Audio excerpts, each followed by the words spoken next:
Okay, the last little sequence of tutorials is just about how you might go about editing your design.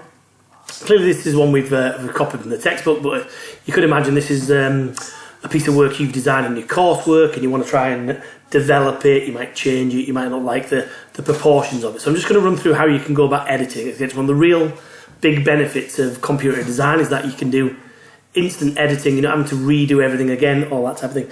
So a couple of ways you can do it. Obviously, if we go back to our original basic camera without the assembled part, we could decide, oh well, I don't really like how far this part sticks out, this lens. So what we can do, over this left hand side, again, if I hover down what we call the feature tree, again you can see that it basically, each one of these is a part that we've either cut out or extruded or chamfered. So it might be to think, oh, I don't really like that, I think it's too long, too short, all that type of thing. What I can do, I can right click on any of these, go to edit, and I can actually change that dimension there. So again, I could actually manually pull it out, think, oh, it's, you know, I prefer that distance, you know, gives you a rough idea, and then think, oh, I'm going to round that up to 30, alter it that way. I'm just going to change that to 45. Oh no, I'll leave it to something small so you can see what happens on the next. So I'll change it to 20. Again, look at that. Again, the good thing and the benefit of it is when I go to my assembly, you can see it's changed it on my assembly. It also then actually will update your drawing. So again, if I refresh that, so you can see at the top here it says update from workspace. So again, I literally, one click of a button, it will then actually update my my working drawings as well. Again, you might have to play about, but again, it's instant updates. Again, it's really, really easy. You don't have to faff about redoing everything just from one little alteration. Again, that can be right from the very beginning. So I can, you know, the original sketch that I did, you know, I think, well, I don't like the size of the first box, so I go back right to the first sketch. So again, so I can change it on the sketches as well. So I can go to, go to that, click on it, or which one?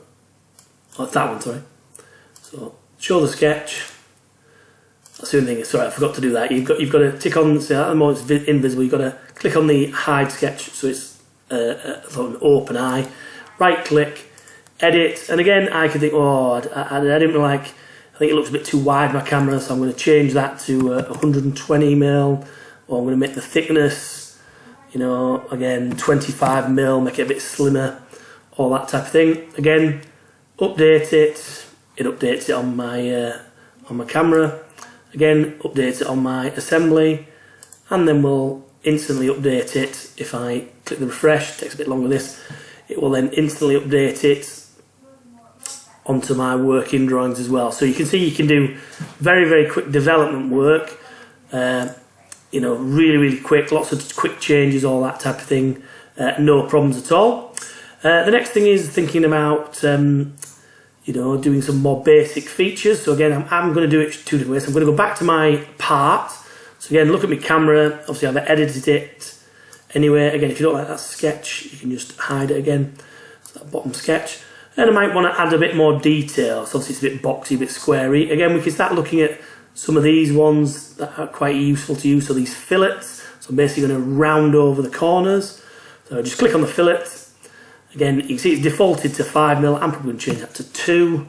And again, you can start thinking, well, I actually want to round over. So all I do, obviously I can either click a face, so you'll see that'll then round over everything that's selected. So if I click that, it'll then try to do a round over. Again, this indicates it's got a problem. Well, it doesn't like it because it can't do a round over here. It basically doesn't know what to do here. So it's telling me it doesn't like that. So that option doesn't work. I'll just show you it on a different part then. So again, I can do it on there. It'll then round over all of those. And you can see that on the preview. I'll just click tick. So it rounds over any of them. Again, I can just do it by selecting faces. So this time I would select faces I want to do. Again, always has this problem of obviously it doesn't know what quite to do on some of the parts. But again, I'll just try and change the sizes. All that type of thing. I mean, in fact, I'll do it on the back edge. Clearly, it doesn't like. So again, if it won't work, just you can just unclick it. Clearly, doesn't like it, so I can get rid of that. It doesn't like what I'm trying to do. But you can see, I'm just going to try that again. I do it on the edges, that definitely works there. So you can see I can round over edges really simply.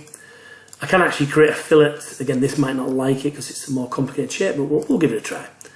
Again, I might want to do a fillet there. Again, I can change that. Obviously I can do two at once, so I can sort of round over edges quite nicely. Again, it doesn't quite like it because it doesn't know quite what to do with this transition on that one, so I keep not doing that, so we'll stick with that. So that's basics, how we might do some sort of, again, I can do exactly the same with a chamfer. So I might want to chamfer the back edges, all that type of thing. So again, I could select all the edges manually and create a chamfered feature on the back, really quickly.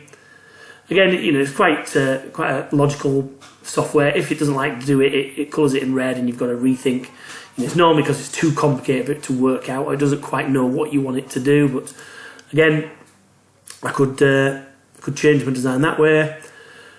Again, I don't think you'd normally do this, but you can also shell them. So obviously it wouldn't work on this particular thing, but on certain ones it could well do. So again, it's basically going to hollow out a part. So again, if I select this back face here, you'll see that I can very quickly sort of hollow it all out. And again, that's giving it a wall thickness of 2.5 mil. Again, I could change that to 1 millimeter. Obviously, it gets thinner and thinner, all that type of thing. Or if I increase it to 10 mil, then does it that way. Again, it doesn't like that one because it's too thick. It doesn't quite know what to do. So I'll change it back to 2 mil. But again, you can create like a internal sort of view of it, that type of thing. If you're making something a bit more complicated, like sort of thing we might look at A level if you're doing a packaging or a box or something like that for a thing, and then you would actually draw the camera back if it's removable as a separate piece, all that type of thing. So I could do all that. And again, exactly the same as we've done before. It obviously updates all your assemblies. It will then obviously update all your working drawings. This is where it'd be a bit more interesting when you look at the hidden detail, because clearly now we've got a shelled surface, but you can see now, obviously that's where you might need things like section views, all that type of thing.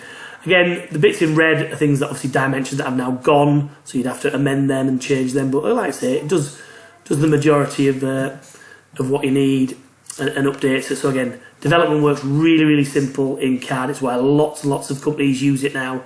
Very fast, rapid alterations. I can find out any problems, details, all that type of thing, really instantly. So that's basics of how we can edit and put little details, just little features on, etc. You can have a little play about with these sort of things. There's fairly obvious what some of these top ones do at the top, and just have a play about. Add on an on-off switch. You could add a screen at the back if you were gonna. Again, if you don't like anything, so I could just click on it, delete it. Go back to the same. Like I say, we could just draw. I want a LCD screen on there. Again, just do some very quick, simple alterations. Again, using that inference, so I want it to start in the middle of that line. Again, middle of that line. I can then do a center rectangle. Again, I might want to radius the corners, so I can use this one. So a little fillet, that's 5 mil, it says. Yeah, I'm happy with that. Left click, same with that. Yeah, that's fine. So again, I can do pretty rapid development, design work, all that type of thing.